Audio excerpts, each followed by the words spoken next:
কোনো জনপদকে পেছনে ফেলে বাংলাদেশ সামনে আগাতে পারবে না। এবং রাঙামাটিবাসী যারা আছেন, এখানে যতগুলো সম্প্রদায় আছে, যতগুলো কমিউনিটি আছে, সবাইকে একসাথে নিয়েই বাংলাদেশকে সামনে আগাতে হবে। কাউকে পিছিয়ে ফেলে বাংলাদেশ আগাতে পারবে না। আমাদের জাতীয় নাগরিক পার্টি থেকে এটাই প্রতিশ্রুতি, আমরা সবাইকে একসাথে নিয়ে আমাদের নতুন বাংলাদেশের যে যাত্রা সেটা করতে চাই। আপনাদের এখানে অনেক সাহসী সন্তান আছে যারা এইখানে এবং অন্যান্য জায়গায় যারা পড়াশোনা করছেন, তারা আন্দোলন করেছেন, সংগ্রাম করেছেন। অন্যায়ের বিরুদ্ধে আপনাদের সংগ্রাম অনেক দীর্ঘ, অনেক লম্বা।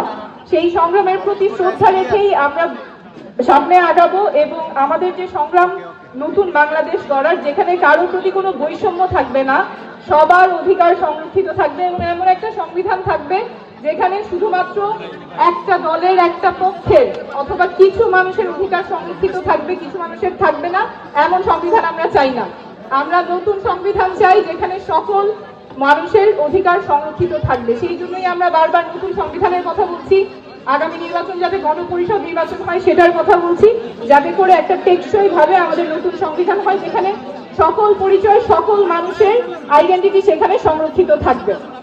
এবং আমরা সংস্কারের কথা বলছি। আগের যে পুরনো ব্যবস্থা যেখানে কিছু মানুষের অধিকার সংরক্ষিত থাকে, কিছু মানুষের থাকে না, সেই বাংলাদেশে আমরা ফেরত যাব না।